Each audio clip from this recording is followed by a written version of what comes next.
Welcome to this journey into one of the most unsettling cases in the history of the United States.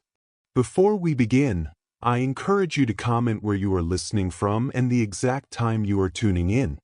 It is interesting to see how far and at what hours of the day or night these stories reach. The auction block at Johnson Square was unusually full that spring morning in 1846. Savannah's wealthy had gathered, parasols and handkerchiefs in hand, shielding themselves not just from the Georgia sun, but from the stench of unwashed crowds. Elizabeth Mount stood slightly apart from the others, her morning dress a stark contrast against the white linen suits and colorful gowns around her.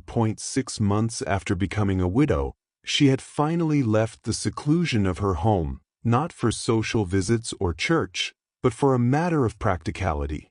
The Mount Plantation, 7 miles outside Savannah, needed hands, and Elizabeth needed someone strong to manage the tobacco fields her late husband had left in disorder. The auctioneer's voice echoed across the square, presenting each lot. In terms of muscle, teeth, and the potential to work the fields, Elizabeth watched with a clinical eye, her gloved hands clutching a small leather notebook where she had been calculating numbers since dawn. Her inheritance was large, but not limitless, and every decision had to be measured carefully. When Lot 17 was brought forward, the crowd fell quiet. The man stood tall, shoulders squared despite the iron shackles around his wrists. His skin was darker than most, almost a deep blue.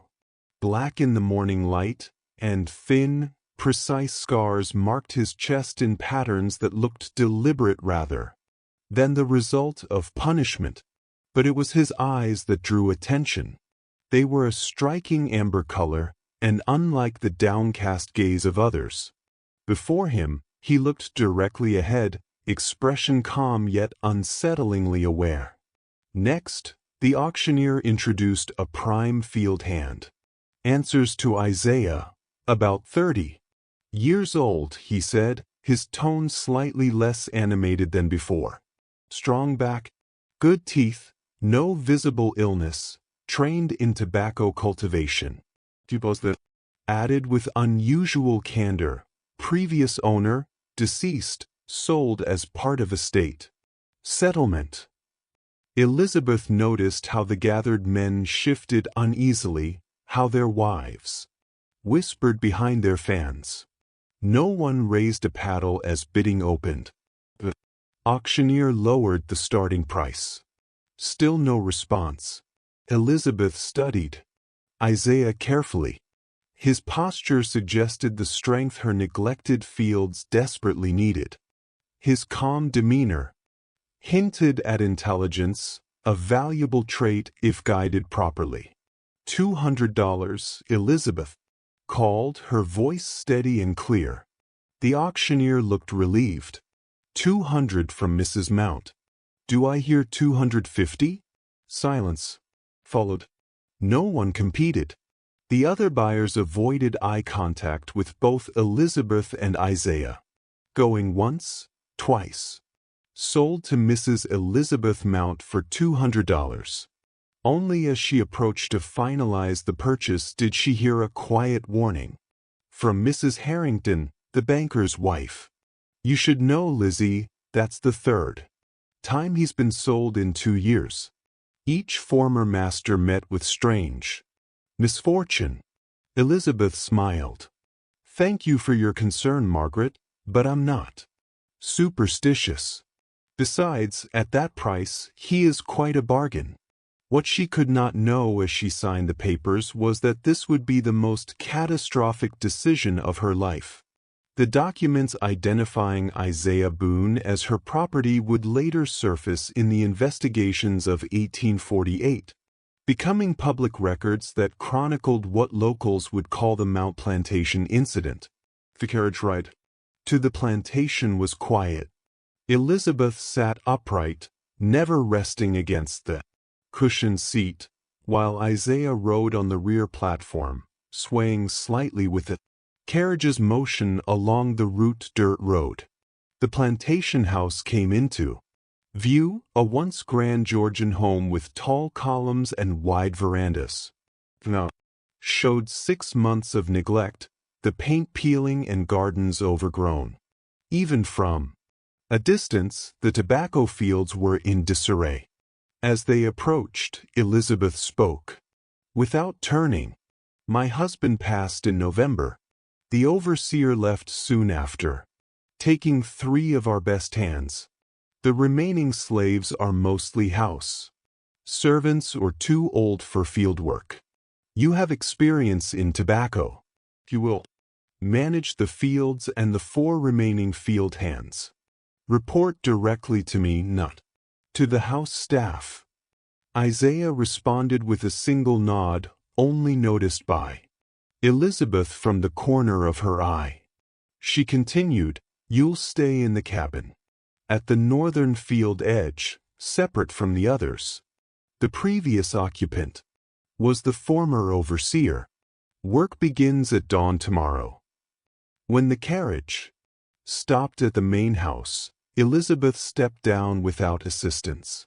"Malaga will show you to your quarters and provide necessary items," she said, pointing to an older black man who had appeared from the side of the house.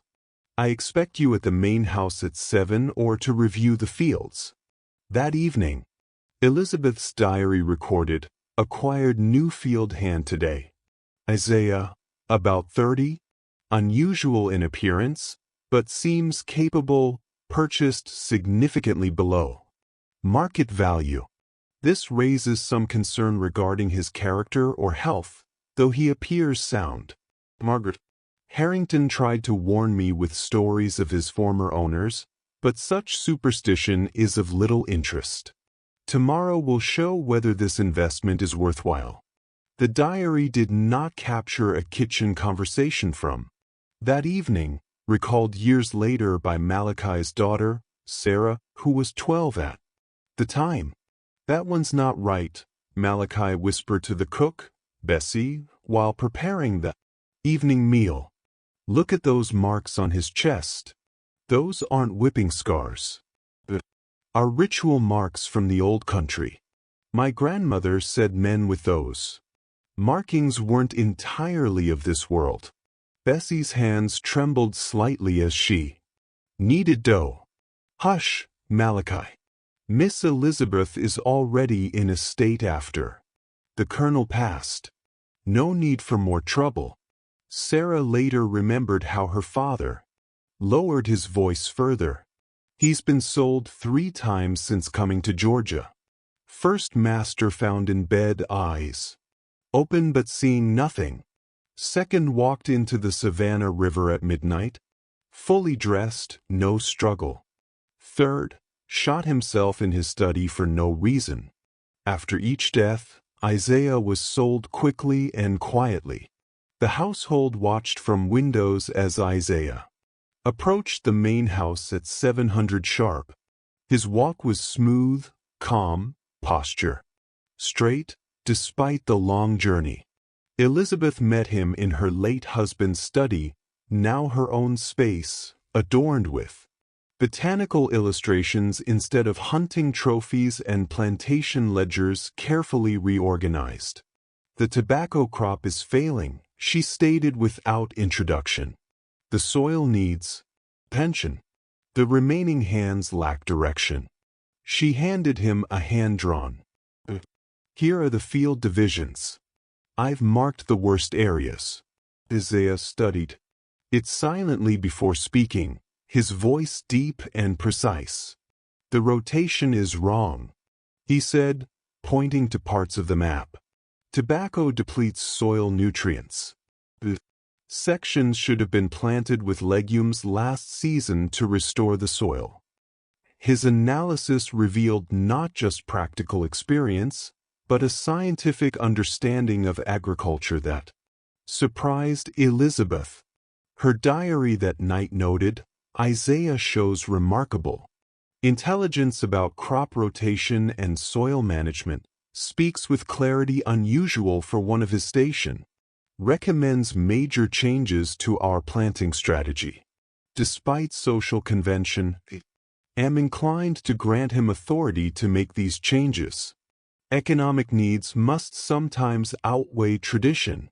Within 2 weeks, changes under Isaiah's direction were visible. The field hands worked with renewed focus. Elizabeth, observing from the upstairs gallery each morning, noticed how differently they responded to him compared to her late husband's shouted commands and threats. Isaiah worked quietly, demonstrated techniques himself, and assigned tasks according to each worker's strength rather than arbitrary order. Curiously, the house staff seemed uneasy around him. They avoided him when possible and kept their eyes down when they interacted, not in respect but out of visible fear. Only Malachi engaged with him directly, and their conversations, held in quiet tones on the back porch in the evenings, stopped whenever anyone approached. By early June, the first signs of the tobacco crop's recovery were apparent. Elizabeth noted in her diary, "His methods are effective. Feels show clear improvement. I find myself observing his movements from the study window, noting the efficiency of his work, the calm authority he carries. He commands. There is a strange grace about him that seems out of place for his position. Last night I dreamed again of the unusual markings on his chest. The dream, they seemed to form words in a language I almost recognized. This time, Elizabeth began asking Isaiah to visit the main house more often, supposedly to provide updates on the plantation's operations.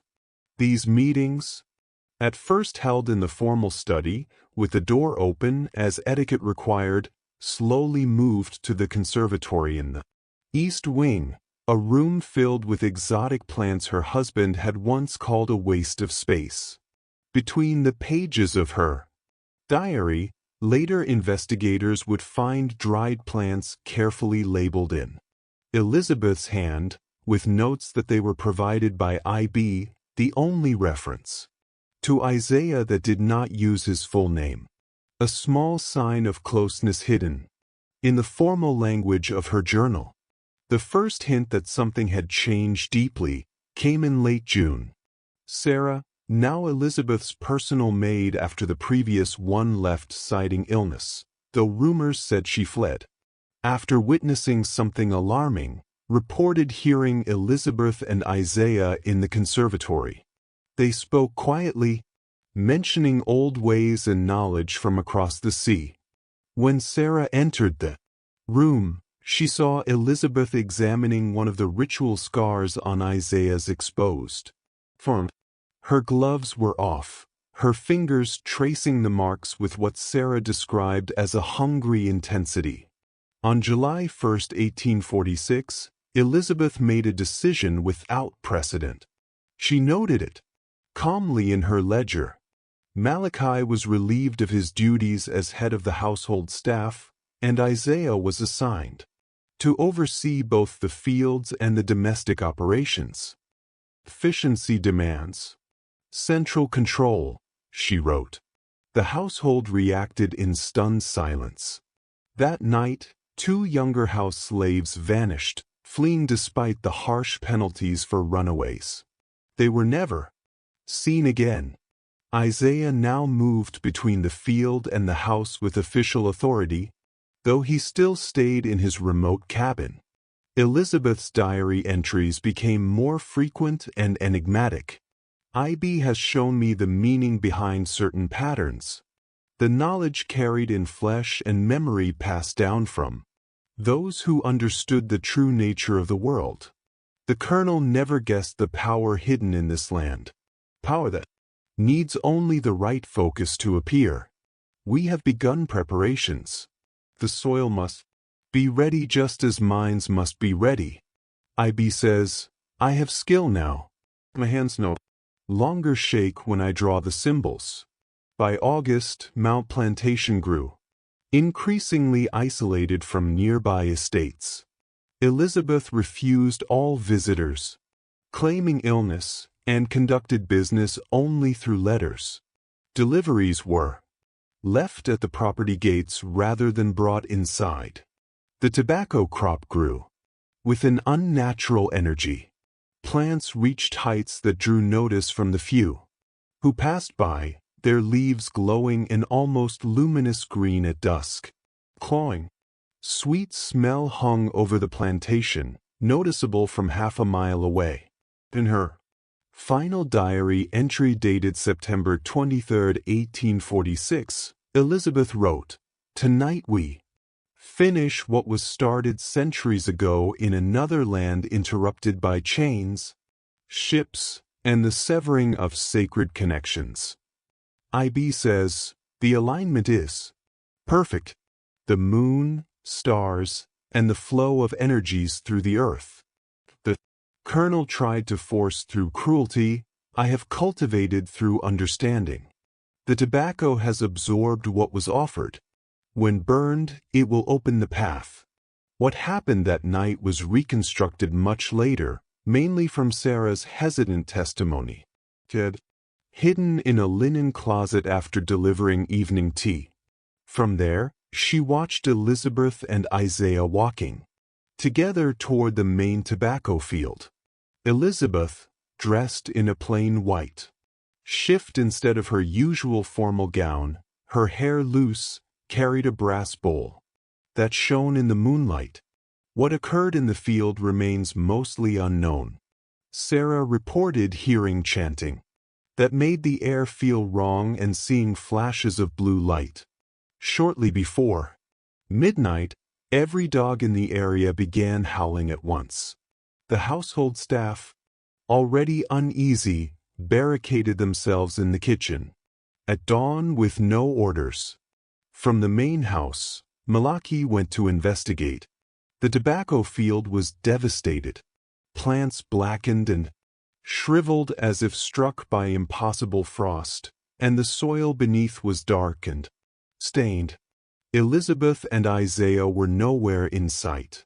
Authorities were called only after a delivery man reported no response from the plantation for 3 days. Elizabeth was found in the cellar sitting with her diary in her lap. Was alive but unresponsive, eyes open yet unseeing, body functioning, mind apparently absent. She spoke no words and recognized no one. The examining physician noted her pulse steady, breathing normal, but said the essential quality of personhood seemed gone. Isaiah was never found.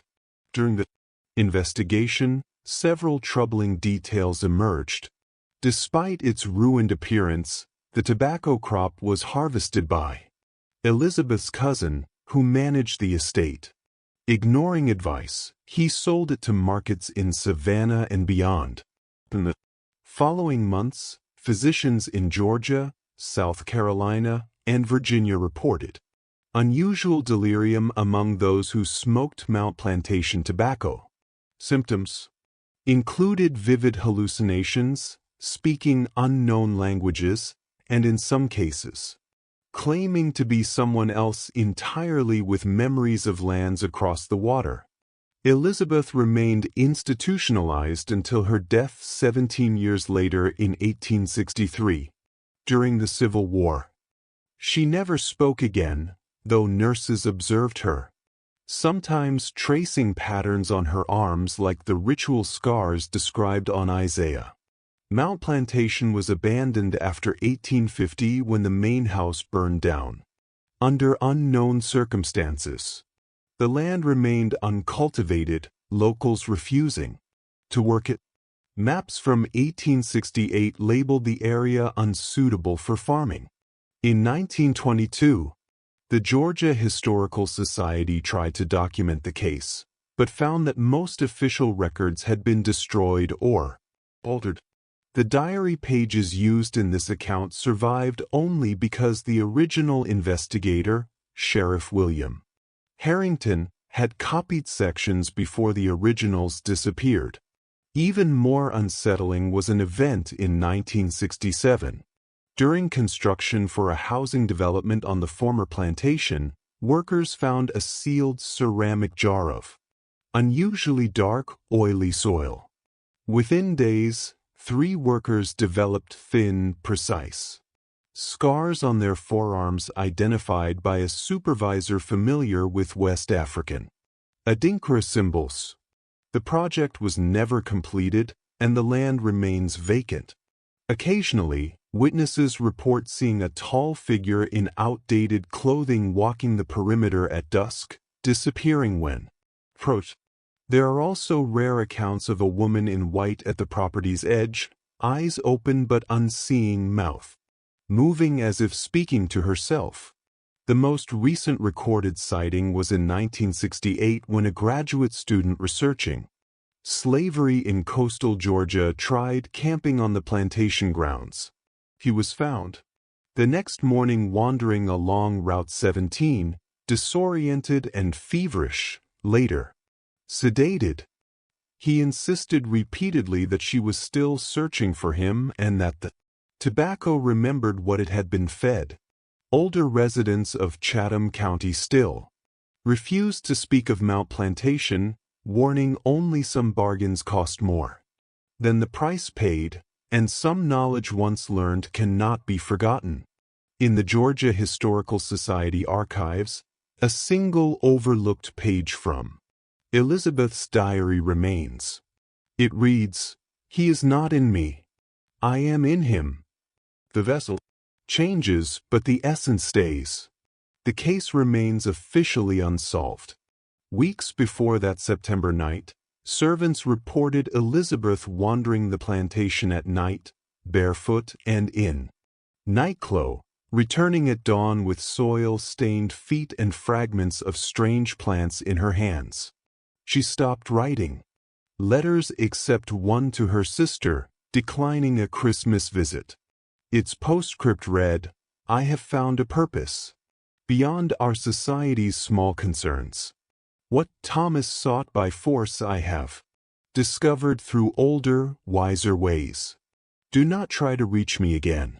By the time you read this, I will no longer be the sister you knew." Bessie, the plantation cook, Elizabeth had stopped eating meals prepared in the kitchen by mid-August. Instead, Isaiah brought her unusual roots and berries gathered from the nearby forests and swamplands.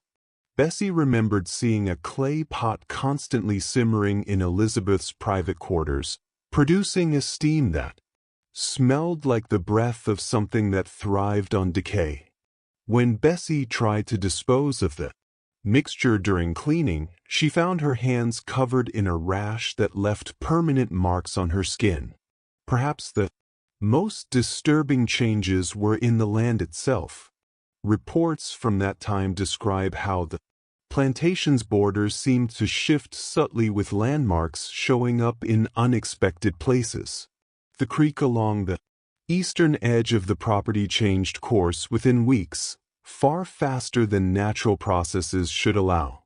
Hunters reported confusion when moving near the Mount property, with several experienced woodsmen becoming inexplicably lost in areas they had known since childhood. The tobacco crop grew with an unnatural vigor, accompanied by more alarming changes in the local wildlife. Birds were found dead near the fields, their bodies twisted and eyes clouded white. Some farm animals from nearby plantations went missing, only to reappear weeks later on Mountland, alive but acting strangely, refusing food, standing still for hours, or making sounds their owners said almost resembled human speech, though in no language anyone recognized.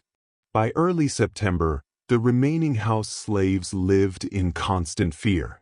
Sir later said they wore small pouches of salt and iron nails around their necks, protective charms from African traditions that predated their enslavement.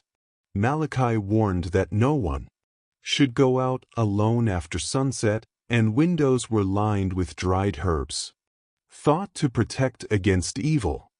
During this time, Elizabeth began her most disturbing practice, recorded only in Malachi's deathbed confession to his daughter in 1871, long after he had fled north during the chaos of the Civil War. According to him, Elizabeth started collecting small amounts of blood from household members while they slept with such skill that most never noticed. The blood was added to the soil around certain tobacco plants marked with symbols carved into their stems. Those plants grew taller than a man, Malachi whispered to Sarah. Their leaves were strewn with red, and when the wind passed through them, it sounded like whispered names. The investigation after Elizabeth was found in her catatonic state was brief and superficial. Modern scholars reviewing the remaining records noted several suspicious details. The lead investigator was a cousin of Colonel Mount's business partner. Some witness statements were apparently altered after being recorded. The medical examiner who studied Elizabeth was later committed to an asylum, reportedly after becoming obsessed with recreating the conditions that caused her state. One of the few honest assessments came from Dr. Jonathan Merritt, a physician at the Georgia State Hospital who examined Elizabeth in 1858, 12 years after the incident. His report, marked confidential and discovered only when his papers were donated to the Medical College of Georgia in 1924, stated, "Mrs. Mount presents the most extraordinary case of consciousness displacement I have seen in 30 years of practice. While her body lives, her essential self appears entirely absent. More concerning is the occasional sense that something else occupies the empty space where her mind once was. Something that watches from behind her eyes with patience, waiting for a chance."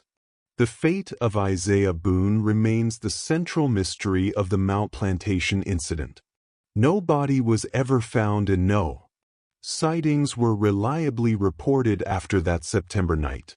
However, in the decades that followed, reports came from port cities along the eastern seaboard, Charleston, Norfolk, Baltimore, even as far north as Boston, of a charismatic preacher who appeared suddenly among free black communities, performed ceremonies blending Christian symbols with older African traditions, and vanished just as suddenly, often following unexplained deaths or disappearances among prominent white citizens. Descriptions varied, but some details were consistent. He had unusually dark skin, amber eyes, and ritual scars, visible when he rolled up his sleeves during particularly intense sermons. Many accounts mentioned his extraordinary eloquence and messages focused not on heaven, but on reclaiming power through ancestral knowledge. In 1861, a Baltimore police report noted the arrest of a man matching this description for inciting unrest. The man was detained overnight, but was found missing from his locked cell the next morning. The officer on duty smelled tobacco smoke just before discovering the empty cell, though no one had entered and no smoking materials were allowed inside. A clearer connection appeared in 1878 when a small leather-bound book was found during renovations of a former boarding house in Philadelphia that had been part of the Underground Railroad. The book had detailed botanical illustrations and notes on preparing various plant compounds, many native to West Africa rather than North America. Interspersed were philosophical passages about consciousness, the boundaries between mind and body, and spiritual transference. The final page had a single inscription, "I be, from the soil of Mount, now free in all ways that matter." Handwriting analysis done by the University of Pennsylvania in 1943 confirmed that some marginal notes match samples of Elizabeth Mount's handwriting, while the main text was written by an unknown hand. The tobacco harvested from Mount Plantation in autumn 1846 has its own troubling legacy. Despite its odd appearance, was sold through regular commercial channels, mostly to markets in Savannah, Charleston, and Richmond. By spring 1847, physicians were documenting cases of what one doctor called tobacco madness, mainly affecting wealthy white men who bought the premium Mount Plantation tobacco. Symptoms followed stages. First came vivid dreams with unfamiliar landscapes, then spontaneous speech in languages they had never studied, and finally periods of complete personality changes, where victims claimed to be other people, often recalling life in West African villages before capture. These episodes started as minutes, but grew longer and in severe cases became permanent. One well-documented case involved Judge William Harrington of Savannah, husband of Margaret Harrington, who had warned Elizabeth at a slave auction after smoking Mount tobacco at a gathering in April 1847. He excused himself dizzy and returned 30 minutes later speaking in an unknown language. When guests did not respond, he switched to heavily accented English, identifying himself as Kessie Edu, warrior of the Ashanti captured in 1798 and brought to Georgia on a ship called the Murmurs. His knowledge of historical details he could not have known later, verified through shipping records, caused shock. More alarming was his certainty that he was this other person with no memory of his actual identity or family. This transformation lasted 3 days before he collapsed, awakening with no recollection but showing a strong dislike for tobacco. By summer 1847, authorities linked these cases to Mount Plantation tobacco. Remaining stock was ordered destroyed, though rumors said some had been secretly kept by those who had witnessed its effects. Dr. Everett Chambers became so fascinated by the phenomenon that he set up a research sanctuary near Richmond to study affected individuals. His notes, published posthumously in 1852, suggested Mount tobacco had somehow become a vessel for the consciousness of enslaved Africans who died without proper burial or ritual. Their spirits sought ways to return and reclaim agency in a world that had stripped them of control. Chambers' research facility burned mysteriously in October 1849. No patients survived. Chambers himself was found seated at his desk, physically unharmed, but in a state identical to Elizabeth Mount's, alive but absent, his awareness seemingly displaced. The Mount Plantation property itself developed a reputation that endures in local stories. To this day, after the main house burned in 1850, several attempts were made to revive the land for farming, all ending in failure. Crops planted there either refused to grow or yielded produce that caused sickness when eaten. Animals would not graze on the property and became restless when forced onto the land. In 1893, a northern industrialist purchased the land at a fraction of its potential value, planning to build a textile mill on the site. Digging for the foundation uncovered a circular stone structure predating the plantation, identified by archaeologists as a combination of African and Native American design, suggesting a cultural interaction not previously documented in the region. When several workers disappeared after entering the structure, the project was abandoned. The land remained largely untouched until 1926, when a portion was marked for a new county road. During early surveys, 3 engineering teams independently produced maps showing completely different topographies of the same area. The project engineer, in a letter recommending an alternative route, wrote, "There is something deeply unstable about the Mount property. The land itself seems to resist our attempts to measure it, as though its true character exists in a state of constant change. The most detailed scientific examination occurred in 1954 when a research team from Emory University performed soil and water studies throughout the property. Their findings, published in the Journal of Environmental Anomalies, documented several baffling phenomena. So, chemistry fluctuated from day to day. Water samples contained organic compounds that spontaneously reorganized their molecular structure under observation. Most strikingly, audio recordings captured whispered voices when equipment ran overnight in certain areas. Voices speaking in a mixture of English and various West African languages.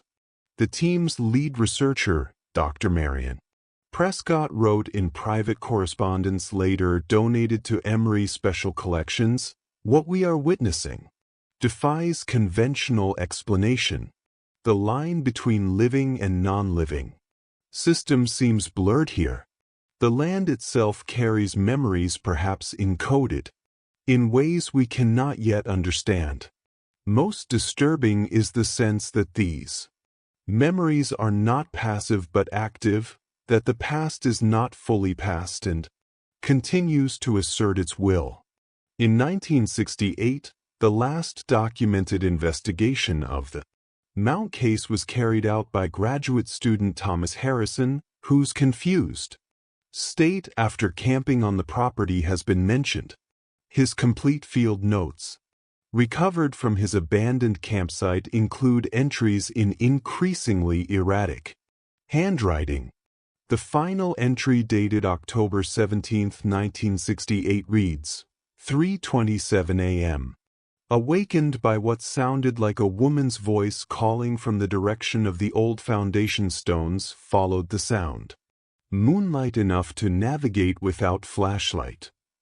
The voice stopped, replaced by the smell of tobacco, rich and sweet, unlike modern varieties, reached a clearing where foundation stones barely visible through vegetation.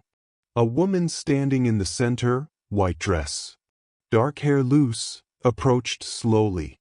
She turned, face blank, eyes empty yet seeing, spoke a single sentence. "He has almost gathered enough vessels," felt it. Presence behind me, turned to find a tall black man, amber eyes, scars on forearms forming shifting patterns. He smiled, said, "Some debts can only be repaid in kind. Some exchanges require equivalent value. Some justice transcends time." Reached toward me, fingers elongated, became smoke, entered my mouth, nose, ears. Felt something inside moving aside to make room. But clear thought. I am becoming a vessel. Harrison was later found 20 miles from his campsite with no memory of traveling that distance on foot overnight. The hospital evaluation, he abandoned the research, left the graduate program, and, according to university records, relocated to West Africa. Correspondence from the American Embassy in Ghana confirmed his arrival in Era in January 1969, but his movements after customs were never tracked. The latest development in the Mount Plantation story came in 2003, when a tobacco company executive purchased several acres of the former plantation land to establish an organic heritage tobacco farm using heirloom varieties. Within months, he resigned his position, liquidated his assets, and founded an organization dedicated to tracing the genealogies of enslaved Africans and identifying living descendants. When interviewed about this life change, he gave a cryptic explanation. "I came to understand that some debts can never be fully repaid, but acknowledgement is the start of justice." The land remembers, the blood remembers, and those who were silenced have found new ways to speak. The foundation has since helped over 3,000 African-American families trace ancestry to individuals enslaved in the American South. Each confirmed connection is commemorated with a tree planted on the former plantation border, each bearing a small ceramic plaque with a name and the words remembered, reclaimed, returned. Locals report that on certain nights, particularly full moon nights, the trees appear to subtly shift, gradually forming a pattern only visible from above. Satellite images from 2019 reveal the trees now form a distinct shape identified by anthropologists as an Adinkra symbol from Ghana, meaning return, and reclaim, a symbol representing the reclamation of stolen power. As for Elizabeth Mount, she remained institutionalized until her death in 1863. Hospital records indicate that in her final year, she produced hundreds of drawings with whatever materials were available, preserved in Georgia State Hospital archives. These consistently depict the same figure, a tall man with ritual scars standing in a tobacco field, partially dissolved into smoke flowing into the mouths and noses of surrounding smaller figures.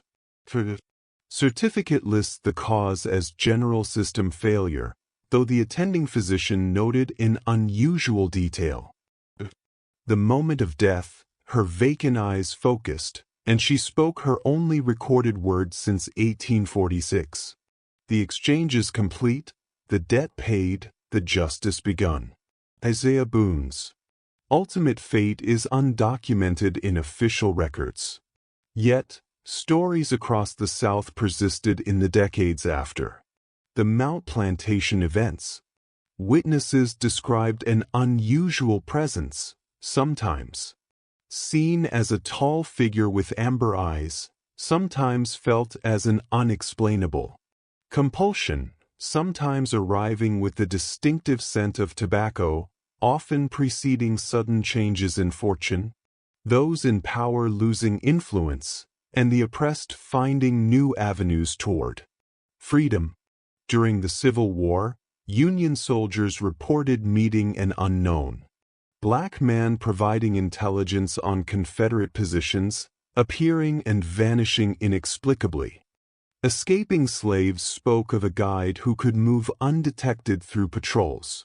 After emancipation, several former slaveholders in Georgia and South Carolina reported dream visits from a scarred man showing them the memories of their own cruelty, vivid enough that some sought out former slaves to offer restitution. The last potential connection to Isaiah Boone appeared in 2017 when renovations to a historic building in Savannah uncovered a sealed compartment containing a leather-bound journal from 1872. The journal belonged to Rebecca Carter, a former enslaved woman who later established a healing practice. She documented visits from a man she called the vessel keeper who taught her to use plants to heal the body by addressing the spirit first. Her description matches earlier accounts of Isaiah: unusually dark skin, amber eyes, ritual scarifications. He appeared physically unchanged over decades, and wherever he stayed. Overnight, tobacco plants thrived, even in poor soil. The final entry in her journal recounts a lesson on the power of presence, memory, and restoration, connecting the land, its history, and the people who endured its injustices. The Mount Plantation story through centuries seems to blur the lines between past and present, memory and reality, proving that some legacies never truly fade.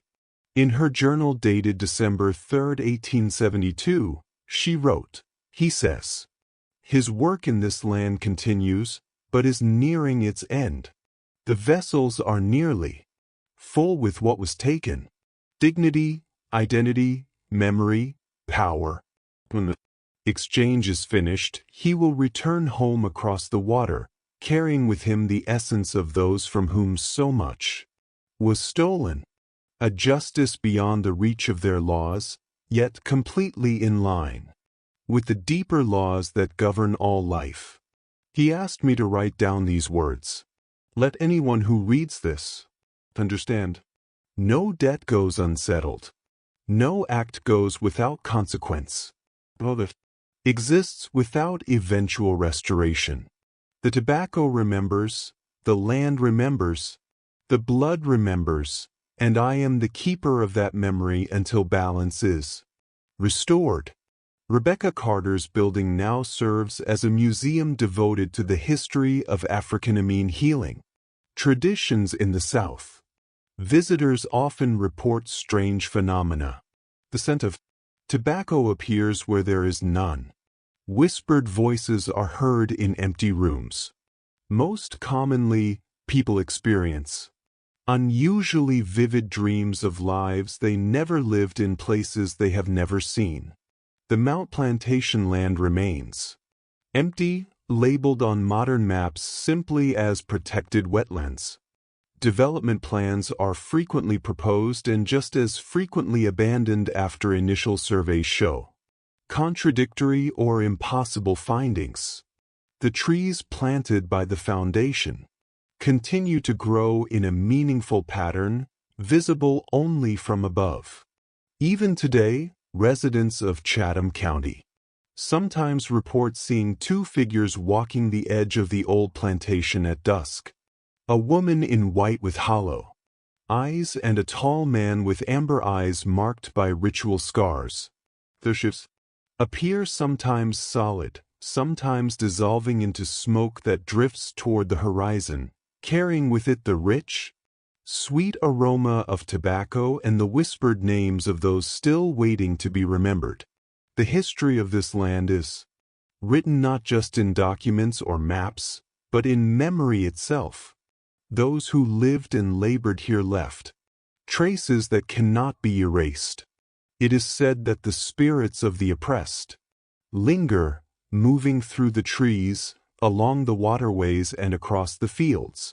The air sometimes vibrates with unspoken voices, calling the names of those who were lost, reminding the living of the debts that time alone cannot repay.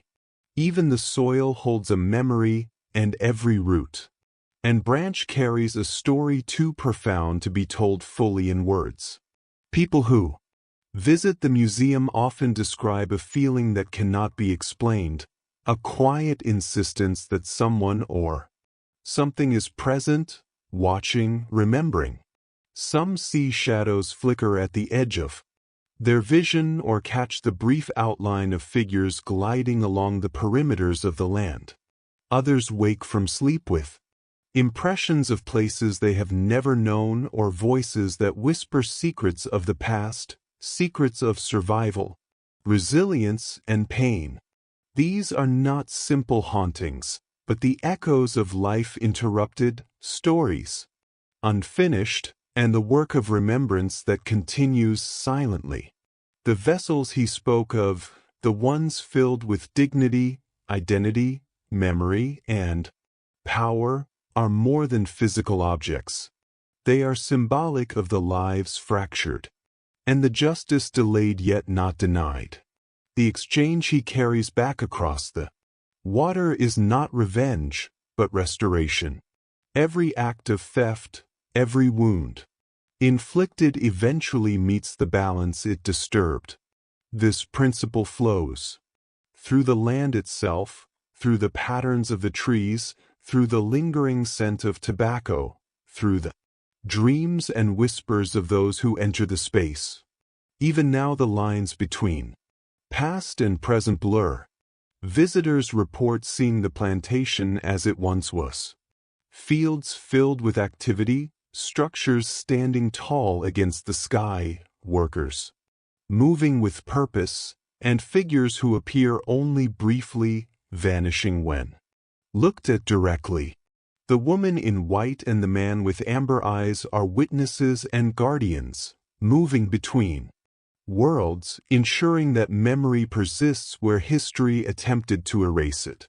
Those who encounter them often feel an unshakable presence, a solemn insistence that nothing is forgotten, that every story, every life has its place and its reckoning.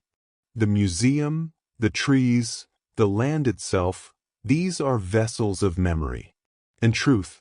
Each artifact displayed, each preserved structure, each carefully maintained plant carries the weight of the past and the promise of acknowledgement. The whispers that drift through the rooms, the scents that appear without source, the dreams that transport visitors to other times, all are part of a living continuum of remembrance. They remind the living that some debts cannot be repaid with money or words alone. They require recognition, witness, and honor. Those who walk the old boundaries of the plantation at dusk, whether by chance or design, glimpse a reality beyond ordinary perception. The woman in white moves gracefully, her eyes reflecting the depth of what has been lost and must be remembered. The man with ritual scars carries the weight of history in his posture, in the way he walks the lines of the land, in the amber of his gaze that seems to pierce through time. Together they enact a vigilance over memory, a quiet insistence that balance will be restored, that the stolen will be accounted for, and that the echoes of injustice will not fade into silence. The land remembers, and the people who respect it come to understand that memory is not passive. It is active, insisting, calling those who would listen to witness, to honor, to participate in a continuum that stretches beyond a single life or generation.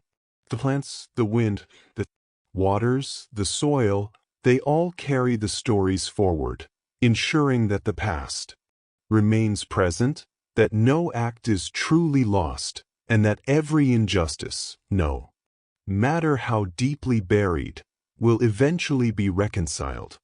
Even in moments when the land appears still, empty, or quiet, the truth persists. The scent of tobacco may drift from an invisible source. A whisper may curl around the corners of an empty room.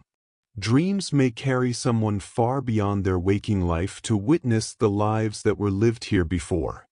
And above all, the figures walking the edge of the old plantation remind all who see them that history is never truly gone.